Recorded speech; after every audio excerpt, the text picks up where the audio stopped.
This is the Drummers Resource Podcast, session 13, and the quote of the day is one that has traveled around the music industry for years and years, which is, learn everything there is to know about music, and then forget all of it and just play.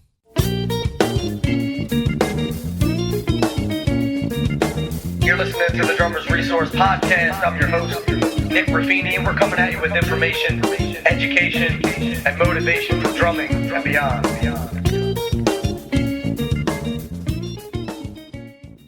What's going on, everybody? Nick Raffini here with another session of the Drummers Resource Podcast, and I'm really excited about the show I got today. I got my buddy Johnny Rabb on the show, and I met Johnny probably about, 10 or 12 years ago. I met him at the PASIC convention, the Percussive Arts Society International Convention. He had no idea who I was, but he at the time owned a drumstick company, and I was playing his Johnny Rabb 5A ball drumsticks, and introduced myself, and we chatted for a while, and he was just super cool and down to earth, and I've kind of followed his career from there. He's been a Roland V drum product specialist. He has his own line of Mienl cymbals. He's currently on tour with Collective Soul. He had a band Biodiesel that he's been playing in for years, and he's an innovator. He always has some new and exciting ideas that are going on, and he's published books and done clinics all around the country. And I mean, I think when he was like 20 or something like that, he did his first clinic. He was really young. He won the world's fastest drummer competition. So he's definitely been around the block a few times, and now he and I have become friends over the course of many phone calls and conversations about different things and different business ideas that we had, and just concepts about drumming and things. So it's really cool to have him on the show. I talked to him before I did the interview. We talked for about I think we talked for about 2.5 hours, and then decided, okay, let's try to do the interview tomorrow. So this is the recording of the conversation that we had the day after our 2.5 hour conversation. So this is Johnny Rabb. Check it out. I hope you guys like it, and dig in for some great information from Johnny. Johnny, what's up, man? Thank you so much for doing this. I really appreciate it. Absolutely, Nick. How you doing, buddy? Everything cool? Yeah, man. Things are good and cold here in New York. Likewise here. As we spoke earlier, and you picked a perfect time because it's like brand new year, and everything's starting up again, and just trying to get everything lined up. And like, back today, the first day of travel since I'd say about a month. So it's pretty cool. Yikes. Yeah, man. And hopefully everything's cool with the planes and everything, because you got all that snow down there. Yeah, I think so. I've just been, it's been about, I would say, close to a foot of snow, maybe 10 inches. And then it's not like Nashville. I used to live there for 12 years. That would shut the city down for probably a month. No offense to but Indy's, kind of used to it a little bit. Chicago's obviously very used to it, and I lived there before, but now Indianapolis this is a big snow for Indy. But anyway, it's kind of boring news there, but definitely got all the car undone and all that and ready to rock, and drove around earlier today. Right. So we're going. It's great. Dug out and ready to go then. Yeah, even a little runway coming into the parking spot that I hope no one takes. I'll be bombed. There you go. Hell yeah, dude. So you're getting ready to go, you were saying you're getting ready to go to rehearse with Collective Soul, right? Yeah, there's 2 rehearsal days, tomorrow and Thursday, and then a little bit of a break, and then we do just 4 shows in a row, like kind of Colorado, Reno, Salt Lake area, and 2 Colorados, and then 2 Salt Lake and Reno the next week. And then we kick off more in a Canadian tour, I think in April, and there's like a rock boat cruise thing, which would be really fun, end of February, with a bunch of other, I guess, rock bands. And so that'll be cool. I love cruise ships, so that'll be fun. Nice. And the whole thing is really a fun gig, and we're just going to go kind of polish up, which we haven't played in a little bit. And I think it's going to be great. Great year. So how did you get that gig? Because I know that a lot of people that listen to this show, they ask a lot about, how to get touring work, or, how to really make that that step from playing locally to getting tied in with a national act, or doing more touring work? So how did that gig come about for you? So let me just answer how the gig happened, like right bluntly. It was definitely because of Jen Lowe, who's another Jennifer Lowe. I call her Jen. Everyone calls her Jen. Percussionist and drum set player, as well as an all-around great musician, singer-songwriter. I've been friends with her for a long time, and everyone should know her.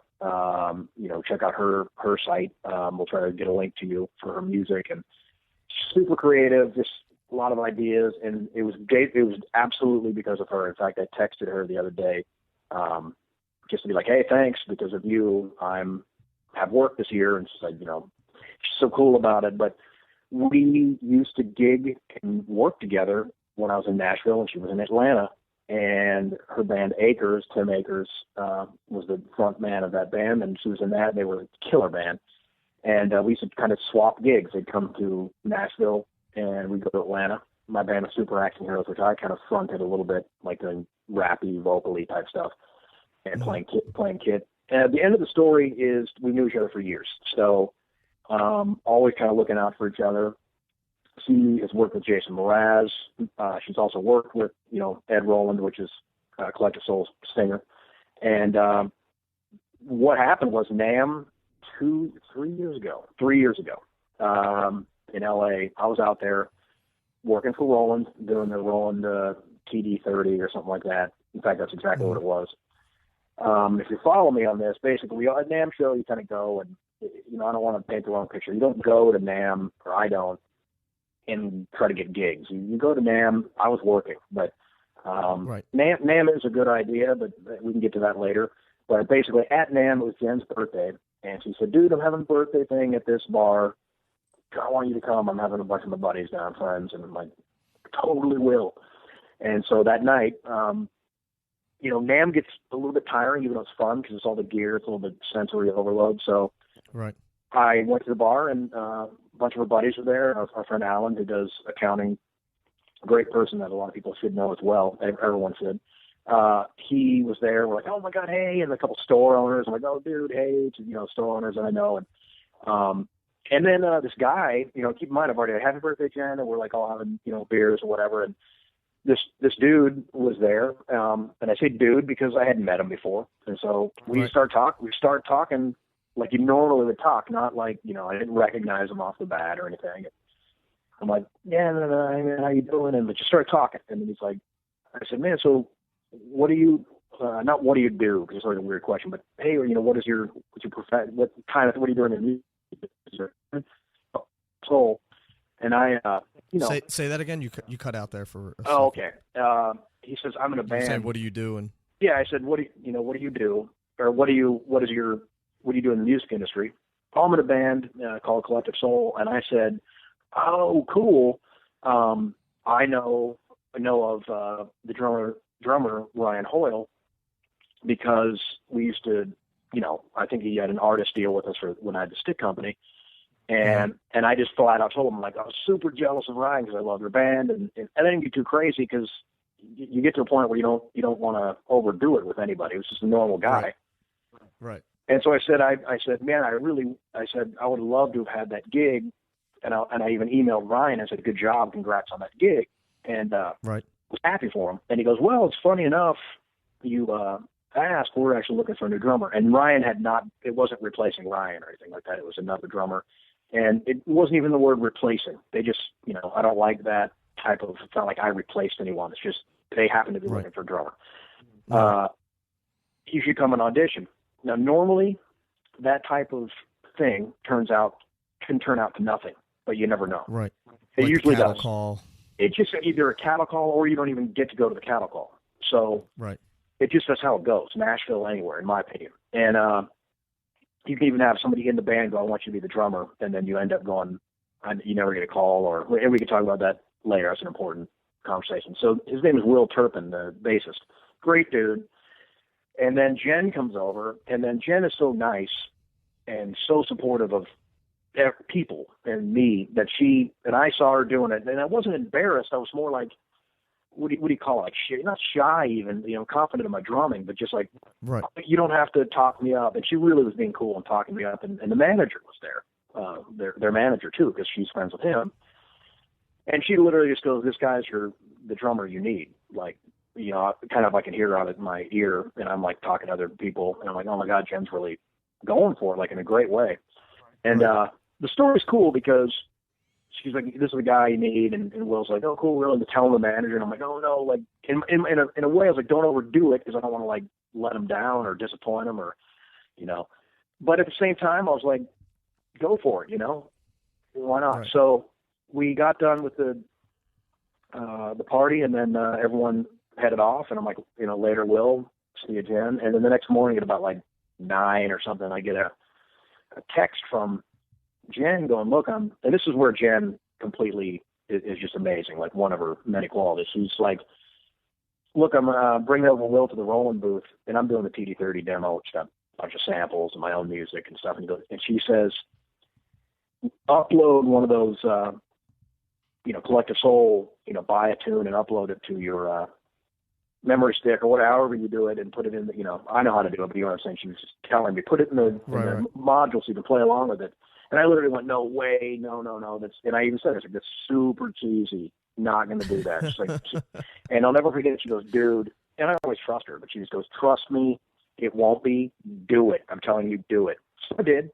So I got their tune Run and put it on. And then she goes, "When you see me come up, just gradually do your own demo, because I want Will to see your other playing and, whatever, but then do like something with that." And, I did my little demo, and they came up, and I was like, "Oh, cool, Will's here."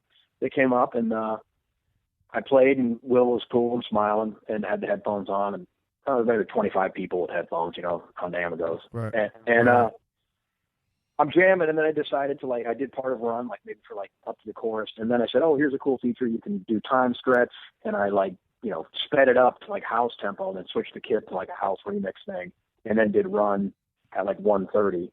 It's normally about like 1:10, about maybe even something like that. So sped it up, and he was like laughing, smiling, and then like I got out of it kind of quick because I didn't want it to be like, "Hey, I'm overdoing it. Look, I'm playing all your catalog." Right. And then he, from what I hear from what happened is then he called Ed, who's the leader and singer.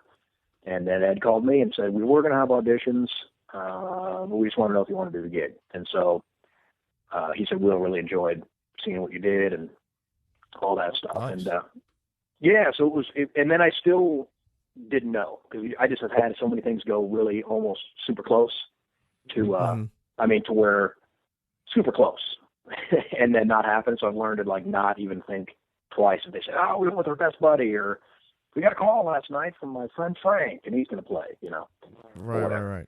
So he called, and then that literally is how I got the gig, because and that's how gigs usually are received, I think, is it's not normally, it's the being ready and knowing how to play your instrument and knowing how to do as much as you can, knowing the songs, but knowing how to play professionally, and then opportunity meets right timing. And that right timing, and Will and I both spoke about it.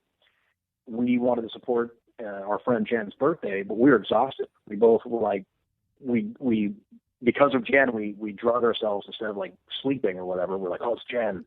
So we told her, we're like, "We're going to be there." But both of us were like, we were so tired. So we were glad in hindsight that Jen had her party, and that was the, unplanned meeting. See, it's stuff like that I always think that, it's supposed to happen that way. Yeah. And there's a reason why you went and didn't, instead of calling it a night, and there's a reason why she was there, and things happen for a reason. Yeah, she, and she keeps saying, "Oh, no," and if she heard this, podcast or whatever she does hear it, she would be like, "Oh, it's not a big deal," but it is a big deal, because she plays drum set as well, and she plays it great, and she plays percussion amazing, and both equal, and she could have auditioned, you know what I mean? So it's really cool that went to bat for me and knew that I was open for any gigs and stuff like that. So that's how, and it's a long story, but that you never know. And I've been doing this for 25 professionally and playing for like 32 or so, 35 maybe. And I'm 41. And man, I've never received a gig from an audition, even though the auditions went well. Never. They've always been. What? You're probably the 15th person that said that. That's how it goes. Steve Bowman was saying that, you're more likely to get a gig from being at someone's barbecue than going to an audition. And, it's like you'll probably run into somebody at, the grocery store and get a gig that way rather than the audition. And I talked to Rich Redmond. He's never gotten a gig from an audition. Yep. And Rich and I used or to he may have got. Yeah. He may have gotten one. I don't know, but I know that he auditioned for a bunch of people and didn't get gigs from that. And because it's like you get 30 people in there to audition, how are they going to differentiate drummer number 17 versus number 23? Well, very true point. I'll just say about Rich that him and I used to hang out. Thankfully, he was one of our artists for the Johnny Rabb Drumsticks years ago, and we used to hang out in Soundcheck's parking lot, which was the big rehearsal place where our office was, and we'd talk about it all the time. I'd be in my office in Soundcheck in Nashville, where there's a hallway. You'd see country artists walking by daily because that's where they rehearsed, where they stored their gear. And I see my buddies walk by. I'm like, hey, man, what are you doing here? Oh, I just auditioned for Bing, Bing, Bing, big country artist. I'm like, dude, I work in this building, and I don't even hear these auditions. You don't. So you never know how it goes. Right. And my experience with auditions, I'll never forget. I got recommended by my friend, I won't even name him, but to do, I think it'll even be cool. I don't mind saying it, Jody Messina's gig, because I didn't get the gig, but got recommended by my friend, I'll say it, by my friend Joel, who is a longtime drummer for Jody. And he told her, I've got your drummer, got the replacement. This is the guy. I went out and got the, 2 CDs, did the audition, even did some loop work to try to, be like, and it was funny because I don't think I got the gig anyway, just so everyone that is listening can understand. It's not like I'm like, I nailed it. I did fine. Right. But I had like a day to prepare. And I remember going in and going like, I got these tunes, it's fine. But like, it wasn't nailed in the sense of every, just like the record and whatever. And, and before I went in, I had a guy before me, and you can hear through the door. And I was just like, man, this guy's nailing it. This guy, I think he deserves a gig. I was sitting there thinking that. And I've known that guy for a long time. And I went in and did all the stuff. And, the bass player was the band leader. And did it, like maybe 5 to 6 other dudes did it. Got home and the guy calls me, well, I just want to let you know you didn't get the gig. And I go, I got to ask, did the guy before me get it? Oh, no. We went with Bing, Bing, Bing. And I was like, and I remember kind of was unpro of me, but I couldn't help it. I go, are you serious? Like, 'cause I thought the dude, I've heard almost everyone, and I thought the dude before me did so well, like preparing, he did fantastic. And I just, are you serious? And it turned out, my question was kind of legit, because it was basically the best buddy of the bass player that, it was already decided, they were just kind of. That's what it is. Yeah. And that's what we all have to realize. Sometimes you can have your heart set on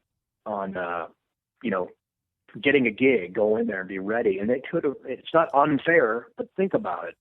If you had a band that was, you'll say it's a multi-platinum band. Let's say it's not. Who cares? Some big record seller, hit radio thing. And the drummer you start with is cool, but they decide to leave or they get let go or whatever. Pretty much if it's a band of 4 people, you're going to have 4 people that have buddies that are either killer or not, but they're still buddies.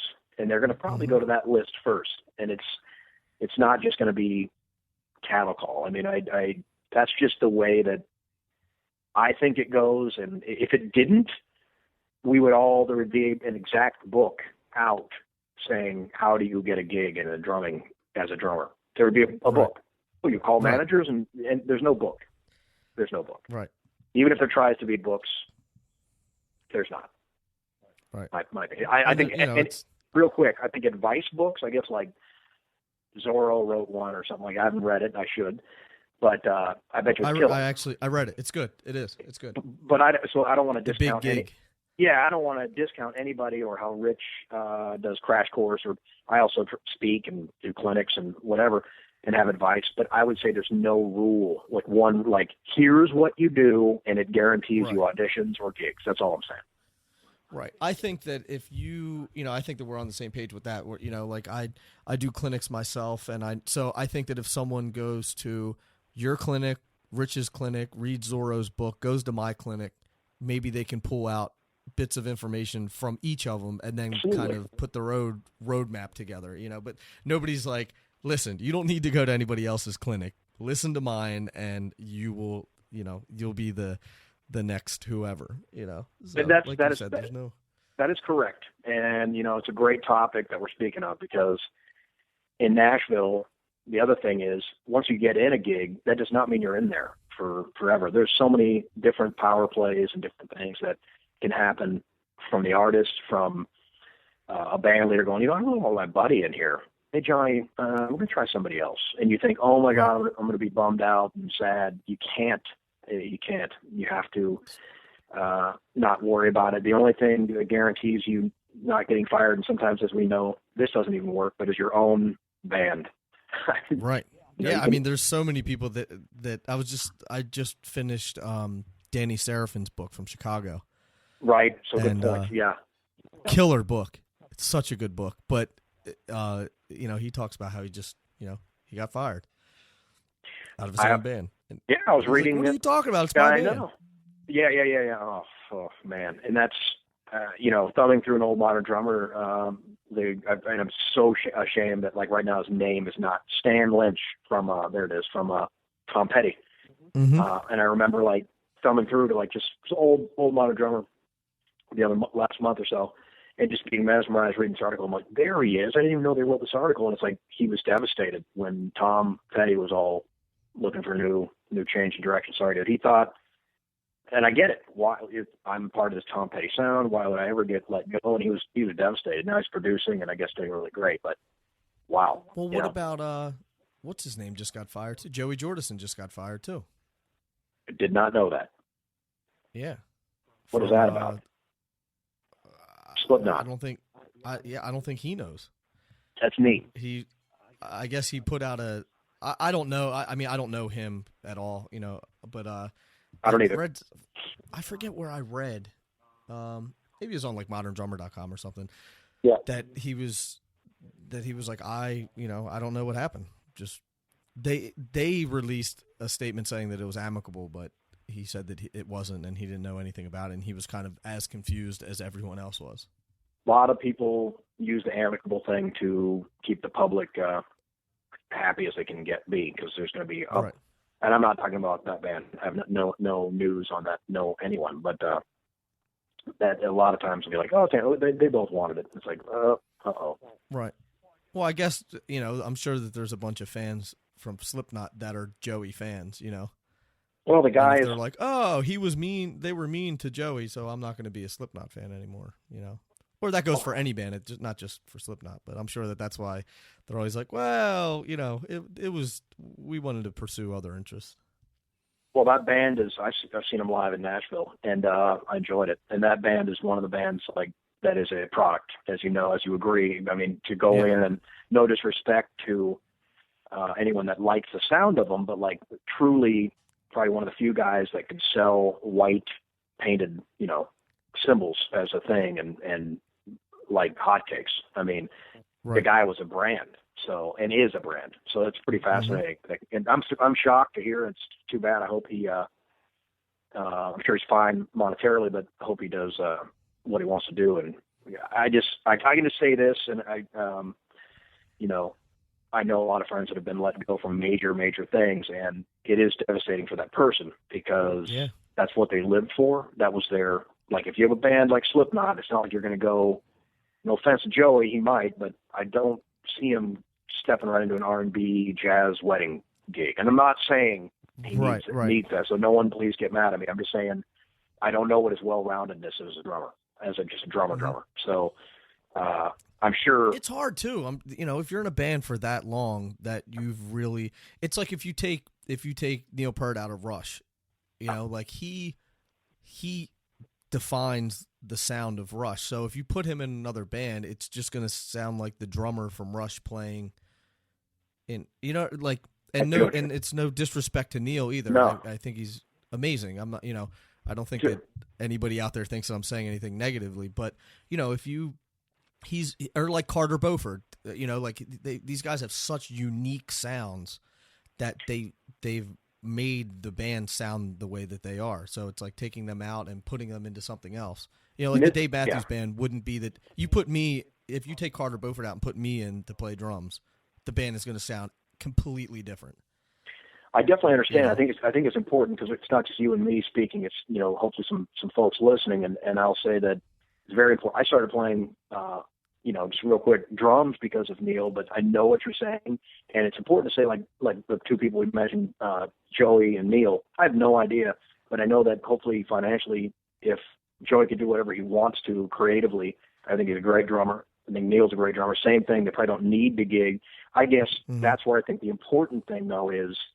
On well-roundedness, like just monster players. Like, for example, this is just my opinion. Carter is a freak drummer, like meaning just all around. I know for a fact he played in Virginia in like fusion bands, and he knows what's going on. And that's where I guess all I say is nothing against anyone or that I'm right about anything, but the whole trying to be well-rounded so that if you do find yourself in a situation where you have a gig, you can put yourself out there in many different gig styles. That's, I guess, kind of a good point, And I think that I know that it would be easy for me to do this, that if I was in the Dave Matthews Band for 25 years, and I had my heart and soul, I would be like, if somebody says, what kind of music do you play? I would say, I play Dave Matthews Band music. Because that's what I've been working on for the last 25 years. I probably wouldn't be shedding all this other stuff. So then if they fired me, I'd be like, oh, shit, now what do I do? There's no doubt what you just said. It's just such a good point. I have some friends that are in successful bands that recently text me and say, buddy, do you have any ideas for fills? We're feeling really stale.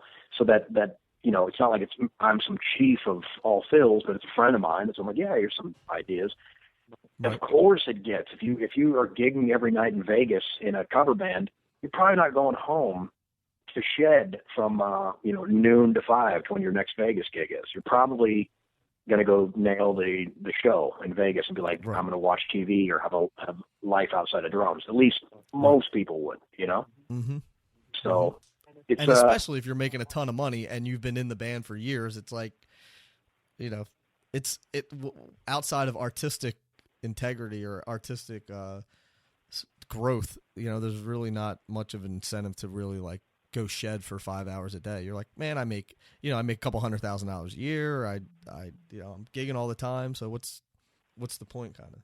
And I think that you and I would find that point, but you're right that sometimes that it gets easy to be comfortable, and also you get burnt no matter who you are. If you're gigging 250 dates or 75 dates, 50 dates, it can get to where you're like, when my time is off, it's off.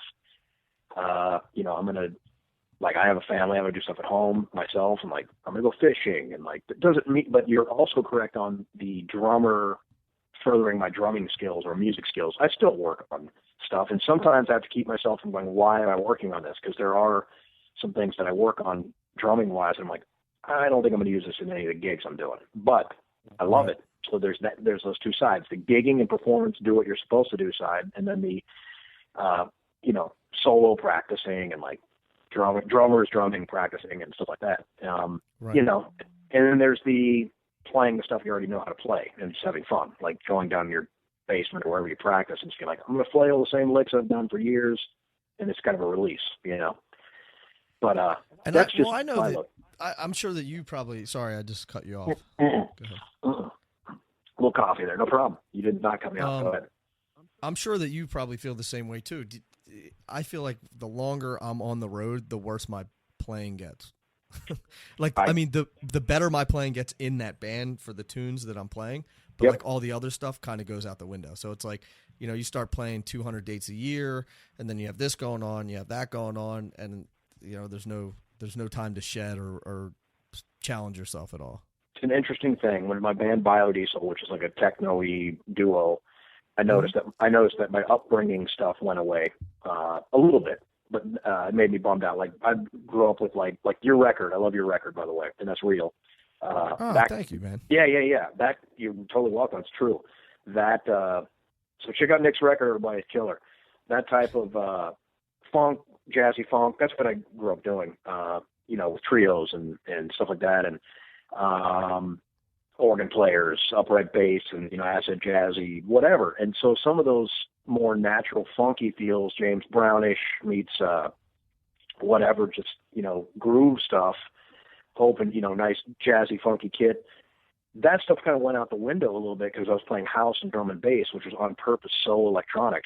And even though people are like, dude, that's neat that you're doing that live, I noticed that before Collective Soul, I was doing like a lot of dates with Biodiesel, and I love electronic of it. Man, I so almost overtrained myself to not overplay in that band. And right. It just went, straight to, it's neat, play house groove, I think, like really well, play drum and bass stuff, really cool. But I noticed that I was like, oh my God, it felt weird to go back and be like Garibaldi style or, Clyde or whatever. And so I've been going back and playing my little vintage Premier kit. Nice. And you know what I mean, having fun with the old funk. So I get what you mean about that a gig, can make you get stuck in that gig.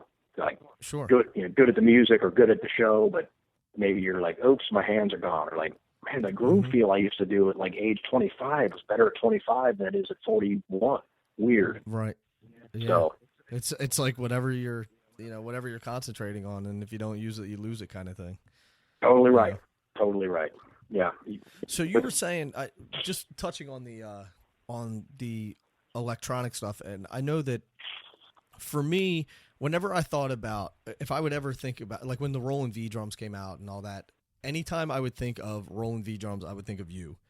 It just like, you were like the poster child for the V drums, and really, for me, you really exposed me to a lot of like acoustic electronic music, if that makes any sense, because you were doing that stuff live with different different cymbals and different effects and stuff like that.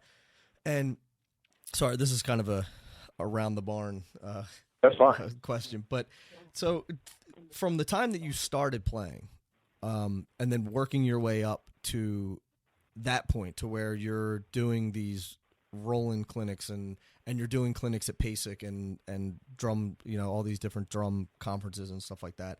How did you bridge that gap going from, a young kid playing to high school to getting into that more mainstream professional side of things? Because I think there's a lot of people out there now that are thinking, okay, I'm a drummer, I'm in high school, or I'm, in college, or I'm getting out of college, and I really want to do that type of thing. I want to do clinics. I want to, get connected with some companies and get behind some products that I believe in, and really tour and do, different conferences and stuff like that. How would you suggest that people start that process? Or how did you get there too? I'll do a quick one on how I did, but it's different today than it was then. And then it was also different. How can I say it? When I think it was even more happening, like with the Vinnies and I did the birth of clinics and all that really started, 80s, 85. I remember like one of my first clinics was Jerry Brown and then like Ken Aronoff, and they were having in-store clinics. It was like a real, like attended thing. So the way I got into it was I was like, I better offer something different than just, so many people already have like rad videos out. In those days, it was like the VHS days. And I'm not kidding. If those of you that don't know what I mean, DCI used to have the first, VHS video cassette out. That would be, you'd go buy that. There's no YouTube or anything like that. You'd go buy Steve Smith. I remember that. Yeah, you'd buy Greg Bissonette, you'd buy Rod Morgensen, you'd buy Omar Hakim, and you'd get psyched about even what the cover looked like, because you're like, dude, that kid is killer. So last year, College of Berkeley was 1995, and then I had a year in Sacramento where I grew up, and I had I bought a Pearl kit, like Masters Custom, And it's proof that advertising works in magazines because I bought a wine red one just like Omar's, and before that I had the sheer blue one, BLX, just like Omar's again. And loved it. I was trying to like kind of be like these dudes and absorb whatever. Then I started messing with freehand in 96, and my first clinic was in Manteca, California, excuse me, at this new...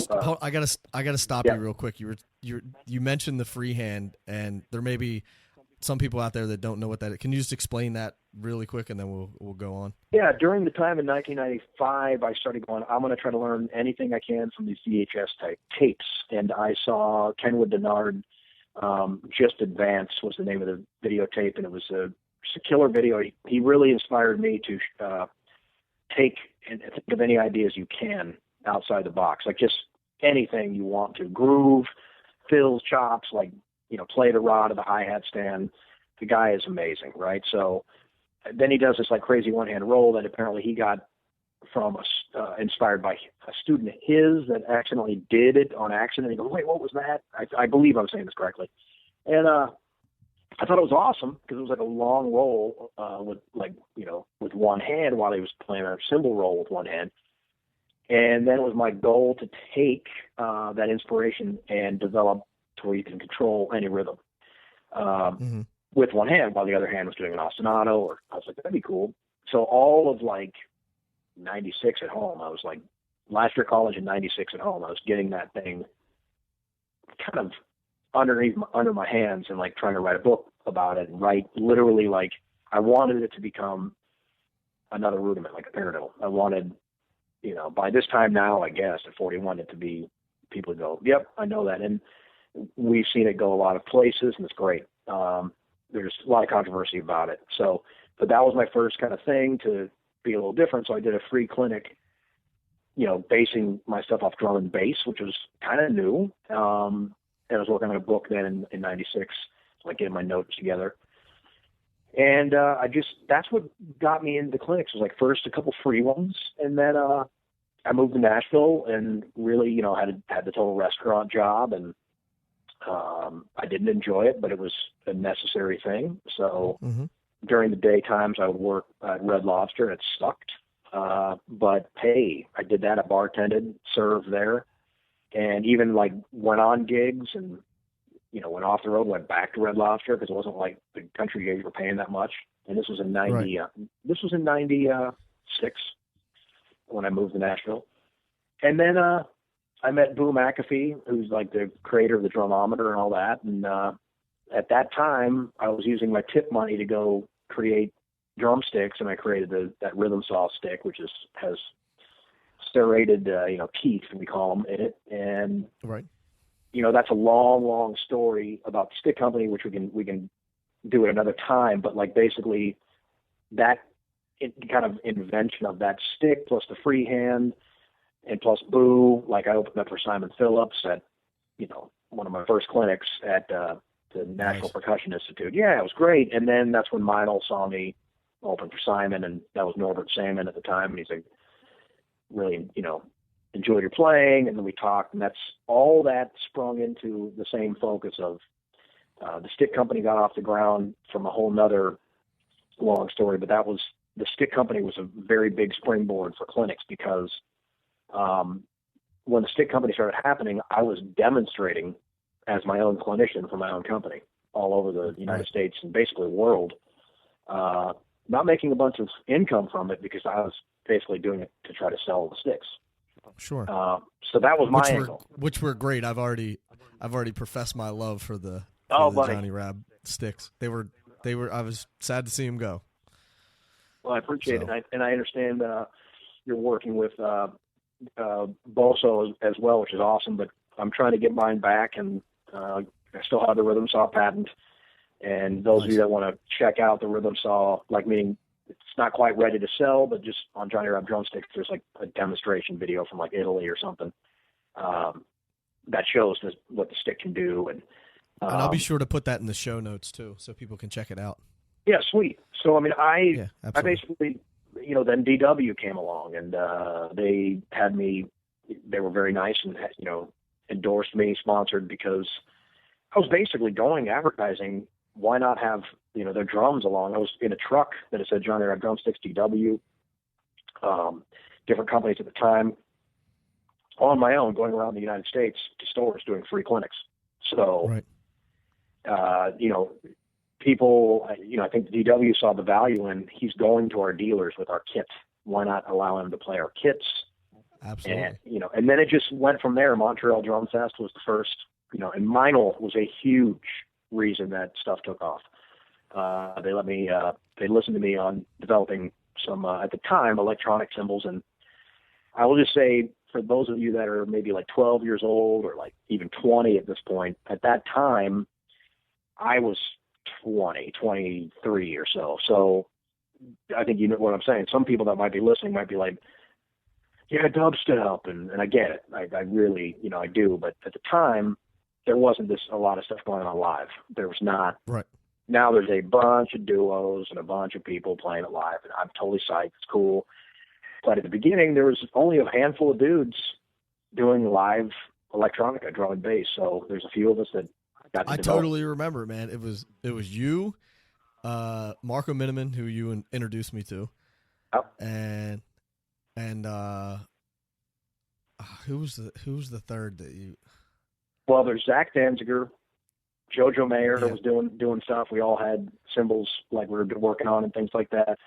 Tony Verderosa out of New York, who now I think does a lot of commercial music for like jingles and stuff, but he was ahead of his time. Like he was at Berkeley doing clinics on the stuff when I was still there, and I'm like, whoa.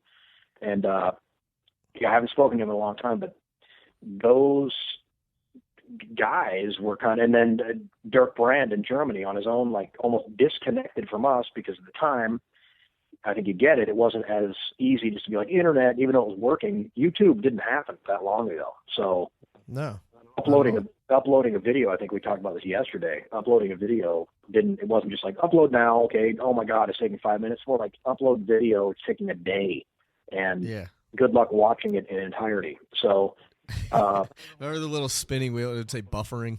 Oh yeah. Not only buffering, like just forget it, right? It's like, especially interrupting a drum beat or music, you're just like, I'm done, I'm finished. And not only that, I mean, now it's, years ago, it's like, can you imagine watching it on a phone and works perfectly, Still blows my mind, and sometimes I forget I have that opportunity at the airport. I catch up on a lot of killer YouTube drumming that way. But, just real quick back to the clinic side, I on purpose made it a goal. One important thing that I forgot to mention is that I made my own first VHS video of the Freehand and of Hip House Groove, which I made a title up because it had hip hop, house, and acid jazz grooves for the acoustic drum set. And I'm going to release that video, and I look like Bob Saget. It's hysterical. I'm wearing a like a freaking denim style shirt. It's bad. My hair, it's Bob Saget.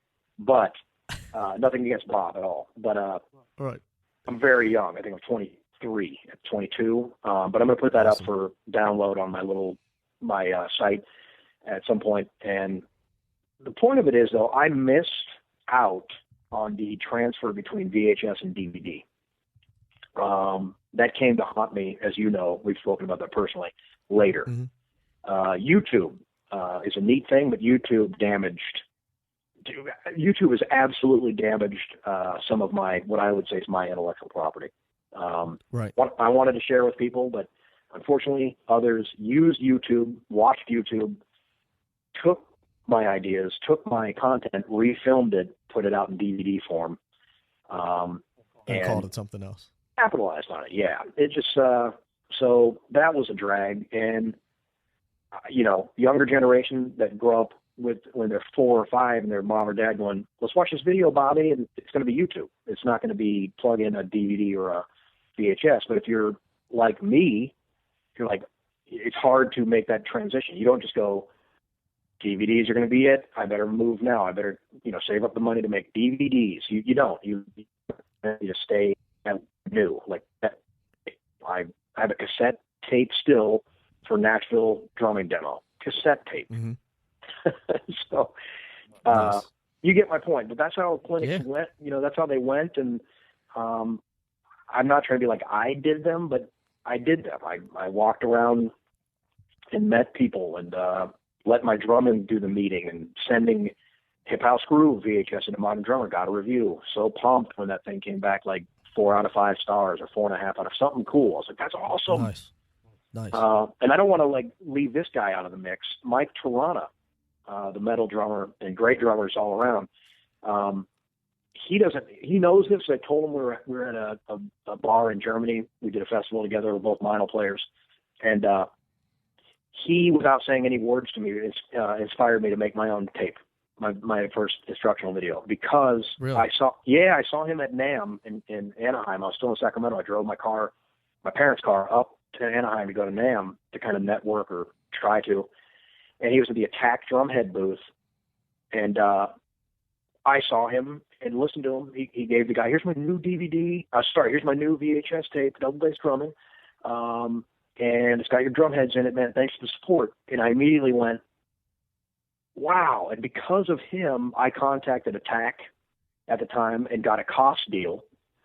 And and you guys that are listening, you'll see it if you watch that, check out the download. It's all Attack heads. And I thought it was very important to have one endorsement and all that. And I learned differently later, but it was cool. Mike was the reason. When he did that on his own, he goes, and I heard him, here's a video I made on my own. And I got to tell him that, I'm like, dude, you have no idea. You're the reason that I learned to get something out there. He's like, you kidding me? And he's just a great dude. But nice. That was that. And then that all got integrated into the stick company. And quite honestly, the stick company took off over about a 3-4 year period. And then that was the focus. I was gigging still, but that was my, I came up with a line of sticks and I was in charge of making the drawings and designs. And I worked with, don't get me wrong, there was a great guy named Mike Duncan, who was our artist in graphic design and did all of our internet stuff, but he was also doing all the CAD drawings. So I would work with Mike and he would do all the fine tuning, what the machine would make and the blades that made the stick. So, but it was neat. I got to design stuff, and to this day, I can say that some of the bigger companies definitely followed suit on some of the things we did. And it's interesting, we're the original Johnny Rabb company's not in business, but it was fascinating during that time to see and even receive stuff in the mail going, we're doing this now too, from big companies. And I was like, wow, oh my God. Whoa. So did you develop another, the drumsticks with DW? No. And that opens up volume 2, or like I was telling you yesterday, I'll be trying to write I'm doing an audio kind of book and just kind of my version of what not to do and what to do in the business, which hopefully some people can check out. And that whole story will be in that. And it's really too long of one, but I'll say in a nutshell, no. DW purchased Johnny Rabb Drumsticks from my partner, Gerald Hooper. It's not what I wanted to have happen. I did not want it. So my partner wanted it to be sold.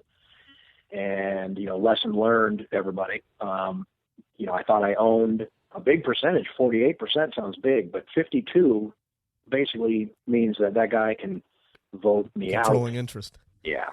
So he controlled interest, even though I was the one that called DW and said, do you want to do this? Oh, no, we're not interested. I went overseas to France to try to, Italy on my own dime to try to save a distributor. And I basically was lied to by my own partner. Sticks were never shipped, and he just kind of checked out, I guess. And, to this day, very bitter still about it. Like DW, as fine personally, I'd go say hi to Don or Chris or whatever, but not happy with them, with the business that they did. They bought it, and that was 3 drumsticks. Our machines, our designs, although I'll just try to be cool about it and say that the finishes and the fine details were not what we used to do. So that was 3 drumsticks. They renamed it. Apparently they moved all the machinery down from Tennessee to Ensenada. And I don't know what they're doing now. I've heard that they don't do them anymore. I don't think that they do now. I begged and pleaded for them to keep it Johnny Rabb Sticks, not because of I thought it was so neat, but we had about over 100 artists that were a big deal, and I took pride in all the things we've accomplished, and I really pleaded for them to keep it and try to keep me involved, and just keep it that way, even as a small percentage person. And I get it. They didn't want to. But that was the most disappointing business I've ever seen in my life. I was really hoping to continue this. Like I'd rather be talking to you now, not saying lesson learned. But it's funny. It's funny how some people don't look at that as a bad thing. I look at it as a bad thing. And I will say on the record, though, that DW was extremely supportive during the time that I played the drums, and they're a huge company, and I respect what they do, and I like they've really done some innovative, as we all know, hardware drums, and I will say they've done nothing but support me when I was with them. I ended up stepping down, or whatever you want to call it, maybe in 2010. After all that went down. After I saw at a clinic I was doing, I'd wanted to buy back whatever stock that had my name on it to try to like revive my thing, and I was told no. And then I saw this older gentleman that must have owned a music store have just tons and tons of pairs, and I'm at a clinic for them. And the bottom line is, the guy walks up and goes, "Hey, are you Johnny?" I said, "Yeah." He goes, I got sticks. I got a free pair of rhythm saws for everyone that comes in this door. And 250, 300 people coming to the thing as a festival. And I'm sitting there going, I just had got the patent back from DW. They let me buy it back from them for the rhythm saw. And sure enough, they sold this guy for super duper cheap all the stock that I'd been wanting to buy, and basically it made it to where my market value was just like nothing. And it made me realize the guy had, and then of course I go downstairs and it says, "Blowout Johnny Rabb Drumsticks, $1 a pair." And I was like, wow, that makes it to where it looks like I'm completely out of business. Like, meaning I can't even, right. So that was the final one. I bit my tongue for about 3 years after the sale. And then that was the final one. Then I was like, I feel totally incorrect when somebody goes, "What happened to the stick company?" Because that question happened at every clinic. What happened to the stick company? Right. And it used to be, "Oh, DW bought it, it's all cool." So that answer started, I was lying to people. Right. So I don't know. I can see too, you're probably like, man, I don't, how many times can you tell the same story too? It's like, I don't want to get into it. A little bit. And I think it's important. I don't know what, I'm not dissing DW. They're doing business, but I am disappointed and still am and always will be that happened, because now they're not even doing, they're done with the stuff. And right. I really believe that it could have kept being a really cool thing, but it's okay. Onward and upward with the new company that my wife and I are doing, and we'll get there. We'll get back to the values that we had. Yeah, man. Definitely. Yeah. So you've had, I was just thinking about all the stuff that you've done. So you were working with the Roland V drums, and then you were doing some stuff with Mienl, and then do you still have the cymbals through Mienl? Absolutely. Yeah. The Generation X. Generation X, right? Yeah. They, Norbert Salmon and I got to design those early on, and it was kind of cool because now there's a lot of artists with the great cymbals out, signature stuff. But I think me and, at the time, Marco Miniman and Thomas Lang were the first three, and we got to do a big tour off that, the Generation X tour, near like 2000 or something like that, and maybe a little later, but it's really, really cool. And I'm actually hoping to release some footage that I took on my own camera of like me, Thomas, and Marco really young. I've got a lot of hours, but of course it matters if Marco and Thomas were like that released. But it was such a great time, and yeah, I saw the cymbals out, and the drum bowl, the Safari hi-hats, and then the Safari crash and ride. And a lot of people are like, "Oh, they sound horrible." It's like they're for effects, and they're for creating like a drum and bass dry ride, and very electronic sounding, but acoustic. So you can play, when you play live, it gives the kit the sound like a sample drum set or a drum machine vibe. Sure. Yeah. So without getting into the nuts and bolts of it, how does something like that work? If you develop if you develop a cymbal with Mienl, or if you have a signature drumstick through, like a Vic Firth, Johnny Rabb signature, how does that work for the artists? Do they get paid on units, or do they get a flat rate, or do they work out some other deal? So, well, most companies, if you get to that point, we'll do a percentage depending on whatever. And, I had sticks with ProMark after the stick company. They were very, very supportive and had a signature with them. But if you think about, you really got to look at a signature stick, if you get to do it, as kind of a cool thing. It's kind of your calling card. It's kind of your, you're lucky to be in a catalog, or I felt lucky. And ProMark was the first people to contact me, even though we were like number one competitors with them when I had the stick company, and say, hey, can we help? And I don't think there's anybody out there that doesn't, want a signature stick. So sure.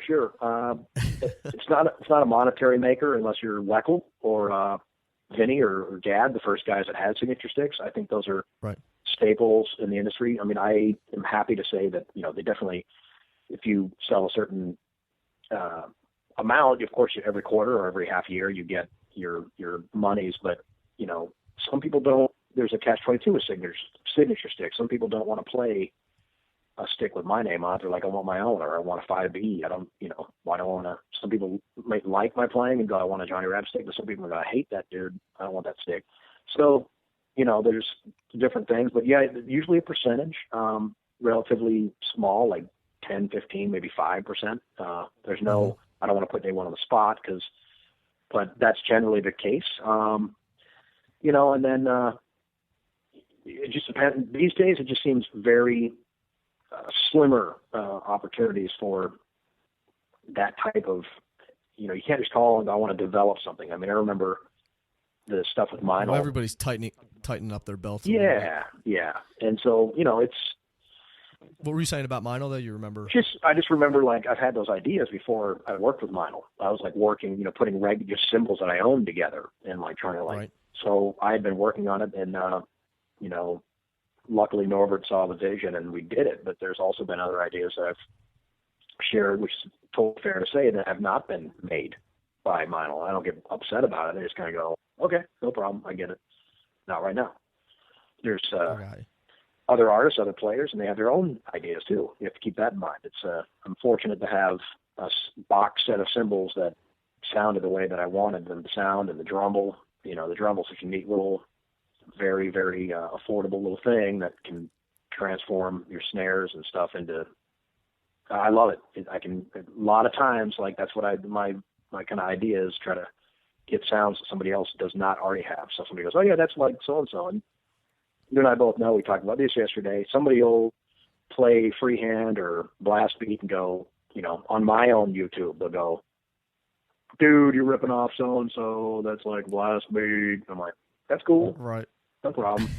And then you're like, I invented that. I don't know if you knew that or not. or I just try to chill out about it. And you and I spoke about this, and it's the same thing with drum and bass playing or the Drumble. It's like, like, here's Johnny Rabb doing a drum and bass thing. JoJo all the way. It's like, dude, I'm friends with JoJo and love his playing, and I agree, JoJo all the way. So, like, what are we doing? It's kind of like, right. You're not saying don't listen to JoJo May or listen to me. Or I just wouldn't go on to somebody else's. I know we're on a different topic, but I'll just say that stuff blows my mind. But I'm just saying I looked to try to do, and a lot of times it worked, the Rhythm Saw, a book on drum and bass, a book on the freehand, stuff that wasn't like a book on rock drumming, a book on jazz swing with different ostinatos. They're already out there, and you can't deny the great books. So I didn't think that market would be somewhere for me. And my interest was like, how can I get different sounds on the drum? So that was the Rhythm Saw, the Drumble, different size snares, like 8, 10, and 12 little side snares we had with the old company. Now I've got the new UFO snares coming out through my company and Whacked, WAC apostrophe D. Those are coming out. I'm excited. A single-headed snare, and I guess just trying to like completely innovate and not just only play drums, but try to get involved in the industry. Right. And that's been kind of a downfall. It's been quite interesting. Mm-hmm. And I was, to your point, I was talking to a guy, Dylan Wissing, yesterday. He's a drummer here in Hoboken. He won a Grammy Award last year, and he was on the Alicia Keys record this year and the latest Kanye West record. And he has a drum room, and I don't know if you know Dylan or not. To be honest, you and I spoke about him. By the way, everyone, Nick and I talked yesterday, but we spoke about it yesterday. So you were telling me about him. That's awesome. Yeah. So he was. So where was I going? Oh, so we were talking about it yesterday about how there's years ago when Hal Blaine was cutting records. He was a millionaire and had a yacht and a Rolls Royce and all this stuff. And those days of just playing sessions and gigs are gone because people were playing 3 gigs a day and, cutting 5 sessions a day, and they were making a ton of money. And now you have to diversify yourself, and you have to be more entrepreneurial, and you have to think of different revenue streams that you can have to really make it in this business. And that was the real vision for Drummers Resource, because like you said, there's so many different places out there that you can go to figure out how to play swing or how to play paradiddles or all this other stuff. So I wanted to go the other way to show people how to be an entrepreneur, how to market yourself, how to brand yourself, how to get in contact with companies, how to get endorsements, and different things to help you to look at the other side of just the play, rather than just the playing, but more of the business side of it. And because I think that it's important for people to learn how they can actually make a living doing this if they love doing it and they're willing to put the effort in. That's correct. And I'll just say that just so everyone knows, I have a list of stuff that I keep, and I'm not that organized at all. I'm working on it, working on time management. I need that a lot. Basically, I'll just say I do go fishing a lot. And I'll use the analogy. I have like 10 fishing lines in the water right now with bait on them. I have no idea. I have no idea if any fish are going to bite or if there's going to be all 10 go down at once. Right now, I've got, I look at it as one of the, fishing poles has collective soul. Like that's one fish that, in other words, that rod is kind of out of the water. I have a gig. It could end tomorrow. I don't want it to end tomorrow. It could. I have that right now. I'm very thankful if that continues. Great. Then there's the teaching side.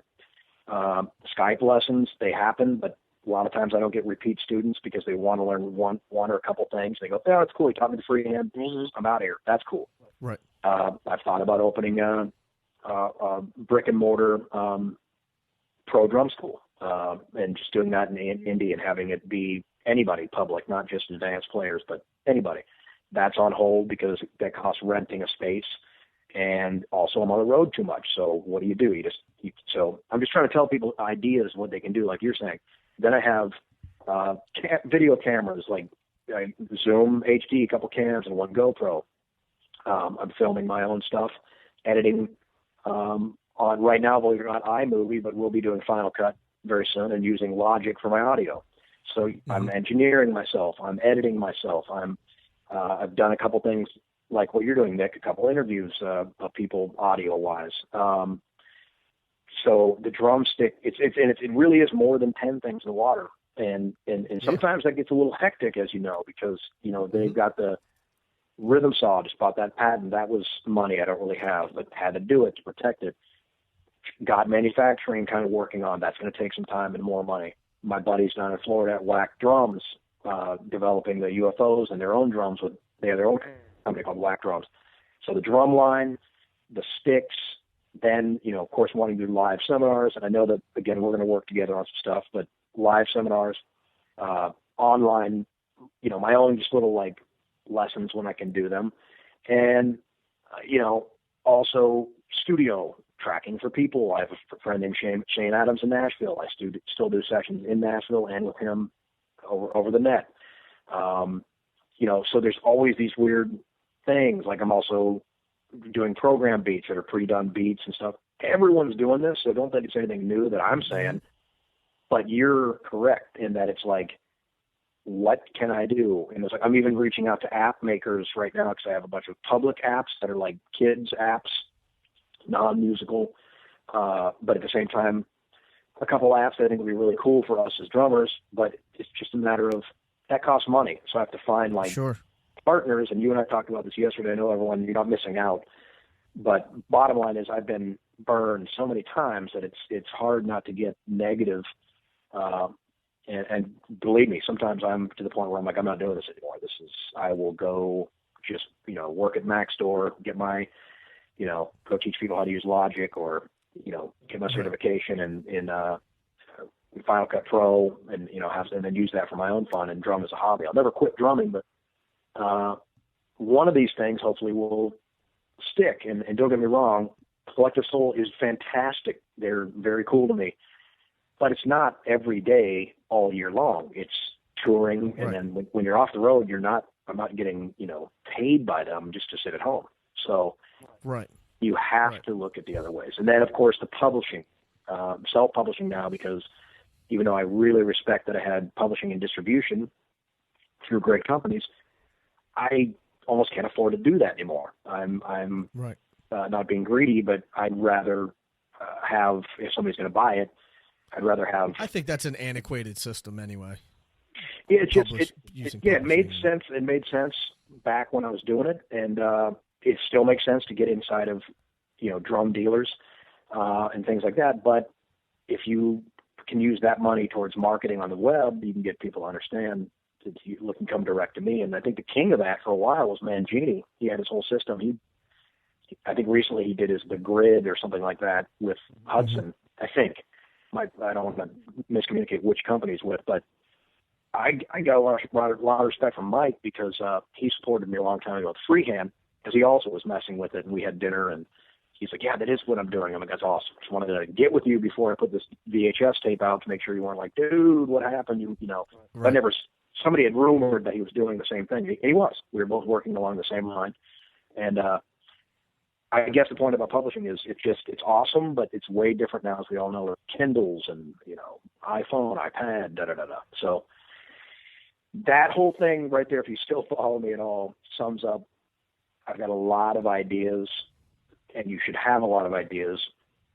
I'm even trying to start, hardware and small drum company, for affordable stuff like pedals and all this stuff. And it's like, it's interesting. It's, it's a tough thing. And finally, my wife and I started MienlSelect.com, which is basically, it's hope people check it out, but it's hard to get people, even if you have a website up, it doesn't mean people are going to come there. So the idea with that is I went to Nashville, hand selected out best of the best, like this crash, this whatever, 40 cymbals, and then did videos for all of them, and, audio clips for all of them. And then you get that, I even look crazy because I don't wear gloves when I play, but wore gloves to make sure they don't get grease on them or whatever.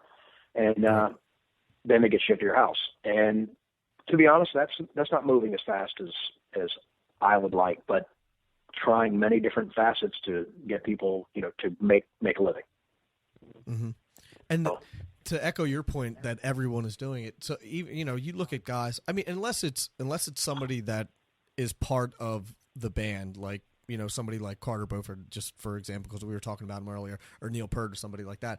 But hired guns that are playing for huge, huge stars, they're still branching out and playing 15 different gigs, and they have 18 different, lines in the water, to use your analogy. So it's not just, guys that are at a lower level. Everybody's doing it. Everybody is, and really, really well-known drummers that are playing with huge acts are doing other things to generate income, and they're also, having online, starting online lessons and Skype lessons and all that stuff. So it's not just, it's the way of the world now in the music industry. That's just how it is now. Well, it's like anything else. There's a small percentage of people that I know.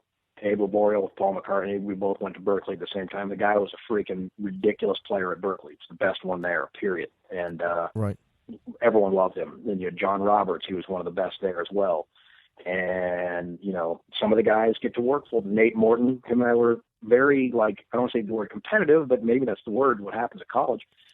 He's on The Voice. He did Rockstar in Excess. He's killing it. I still talk to him from time to time. And then Jeff Marino and I went to Berkeley together. He's with Darius Rucker, and he's done a whole bunch of Nashville stuff. And everyone takes different paths, but the small percentage of those guys are doing it to where they don't have to do anything else. Very small. Probably Abe with Paul. I don't think he has to do much else. I think that's a pretty... Yeah, I'm sure that he's on a retainer and everything. Cream of the crop thing.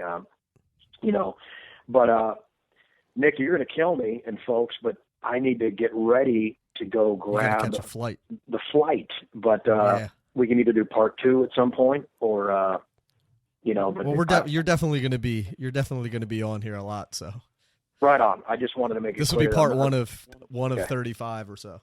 That's killer, dude. And I hate to cut it short, but I just looked and it's like I gotta get a cab at 2, so I better and I haven't showered, so I need to get going. Oh no!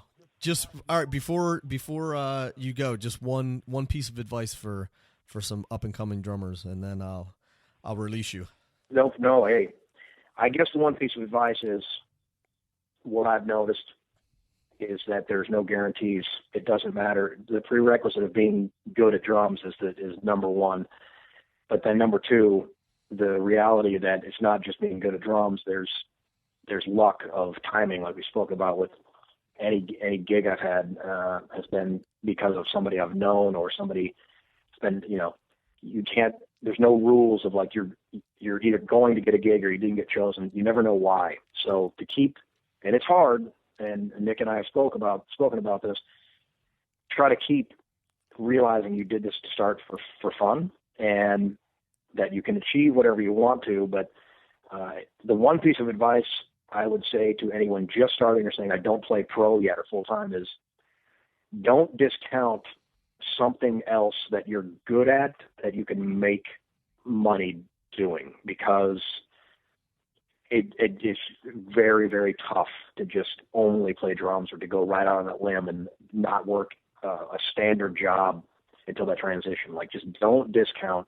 how important it is to have something to fall back on. I never thought I would say that, but it is extremely true. And I'm very thankful to play full time, but it is, I think Scott Rockenfield, the Queensryche drummer, had said, juggle, juggle, juggle.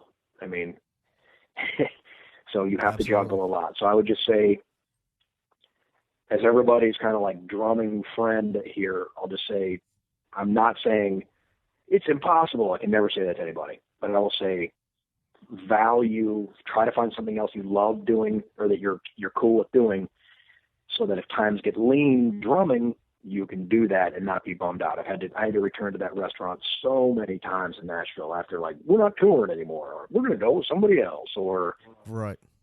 So that's my advice is don't discount being well-rounded in some other field that can be what I used to couldn't stand what my dad would say. When are you going to fall back on your music education degree?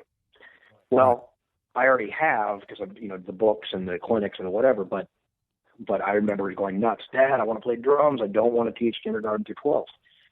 So that's my only advice, folks. Is don't be discouraged if you find yourself going, oh my God, what am I going to do now? But yet,